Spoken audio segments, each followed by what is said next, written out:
반갑습니다. 허브경제TV입니다. 네, 요한양행입니다. 오늘 주가는 1% 반등입니다. 목요일, 금요일, 저희가 이제 당일날 찍은 영상이 이제 올라가지 않아가지고 좀 큰 관점으로 영상을 이제 올려드렸었는데, 오늘은 이제 월요일, 종가, 데이터까지 포함을 해서 3일 동안의 흐름을 한번 좀 살펴보도록 하겠습니다. 시장은 반도체가 주춤하니까, 그러니까 이게 결국 시장이 건강해진다라는 그 관점으로 보시면 되거든요. 이게 바이오한테는 사실 반도체가 올라가나 2차전지가 올라가나 다 비슷하긴 하지만 소외당하는 건 매한가지지만, 반도체가 그동안 시장의 주도권을 너무 과하게 또 많이 자주 가져갔죠. 그러다 보니까 반도체로만 돈이 쏠리고, 근데 이게 반도체 쪽에 약간의 그 브레이크가 지난주 후반에 좀 걸렸거든요. 이전보다는 탄력이 덜 했죠. 중형주급 종목들이 많이 못 움직였고 하락도 나왔고, 네, 그러면서 뭐가 나옵니까? 이제 2차전지가 약간의 그 독주 모드를 좀 보여줬습니다. 2차전지가 올라가면 기본적으로 바이오는 불리합니다. 그러다 보니까 목요일, 금요일 딱히 이제 바이오 쪽으로는 시장의 관심이 딱히 쏠리지 않는 그런 흐름이었죠. 그래서 바이오가 지난주도 마찬가지지만 굉장히 좀 지루한 구간입니다. 유한양행이야 어차피 실적 발표가 이번 달에는 가장 중요한 그런 일정이 되겠지만, 기본적으로 지금 실적에 대한 기대감을 2차전지가 꽤나 많이 가져가고 있기 때문에 지금 바이오 쪽으로는 쉽게 그 이목이 쏠리지 않고 있죠. 우리가 기대할 수 있는 거는 결국 바이오는 금리 인하에 대한 기대감, 이게 굉장히 좀 강한 섹터 중에 하나잖아요. 다음 주 10월 우리나라 시간 30일이죠. 이때 이제 미국의 FOMC가 열립니다. 그래서 일주일 정도, 그러니까 거래일로 따지면은 거의 한 7, 8거래일 정도 남아있긴 합니다만, 바이오가 반등을 가져갈 만한 명분은 요거, 그 다음에 이제 개별적으로 실적이 좋게 나오는 거, 요거 정도이지 않을까. 지금 2차전지가 워낙 또 강해가지고 주도권을 강제적으로 뺏어오기는 좀 힘들어 보이긴 해요. 근데 지금 유한이엔도 마찬가지고 다른 종목들도 오늘 같은 날에 이제 코스닥을 좀 더 끌어올려 주려고 알테오젠이나 리가캠바이오나 이런 쪽으로 이제 양봉이 좀 만들어지긴 했습니다만, 그래도 2차전지가 그동안 올려줬던 상승이나 이런 것들을 고려하면요, 오늘 그냥 양봉으로 마감이 된 이런 SDI나 퓨처엠이나 이런 종목들만 봐도 얘네들이 훨씬 더 강한 거거든요. 얘들을 올린 다음에 버티는 거잖아요. 유한양행은 그냥 시장이 올라간다 해가지고 1% 정도 반등이 나온 거고.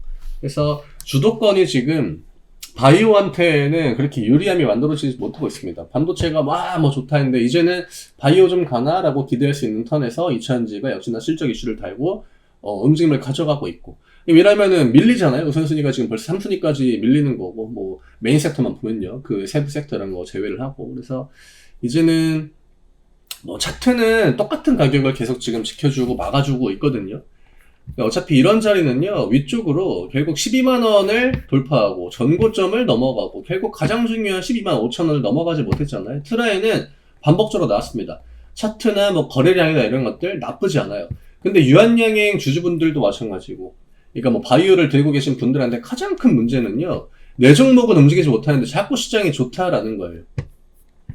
근데 이것도 날 잡고 결국 하루 이렇게 따라가는 날만 만들어지면요, 어차피 이런 투심이 좋은 바이오 섹터 같은 경우에는 결국 원큐거든요. 그러니까 한 번만 반영을 제대로 잘 받아도 내가 시장이 좋을 때 3거래일, 4거래일 못 움직인 거 하루 만에도 반영이 되는 그런 섹터 중에 하나입니다. 2차전지도 마찬가지예요. 2차전지도 계속 금리 인하니 양도세니 이런 얘기 나올 때 한 번도 움직이지 못했죠.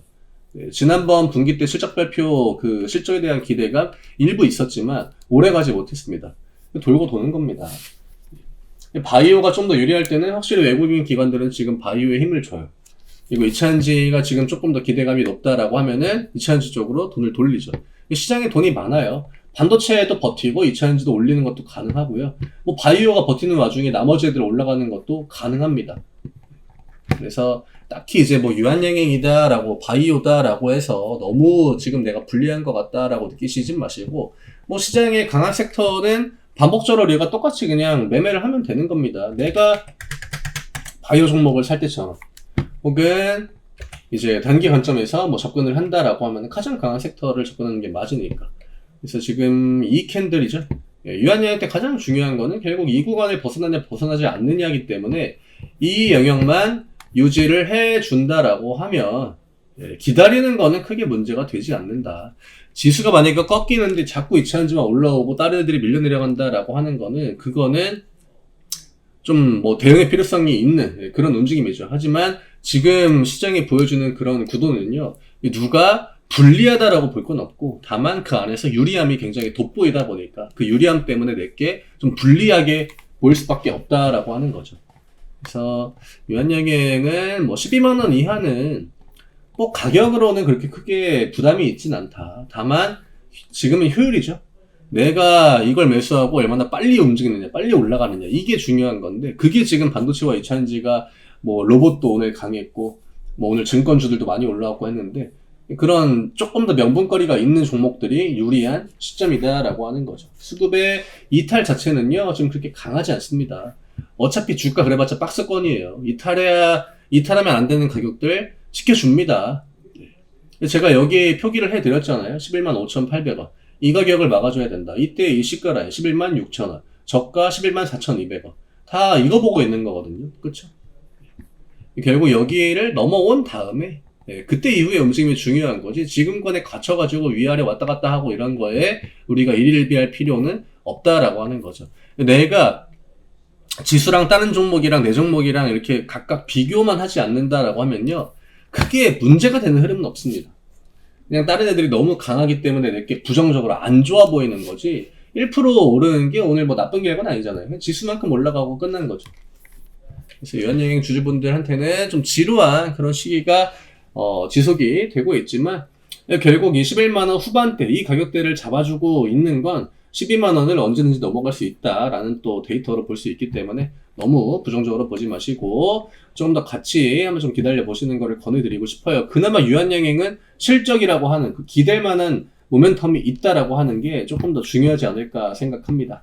저희 핫5 컨텐츠 5일 동안 매매가 반복적으로 진행이 됩니다. 짧은 관점으로 쭉쭉쭉 진행이 되니까 회전도 빠르고, 또 5일 동안 진행이 되면 시간이나 비용 부담도 상당히 덜 하죠.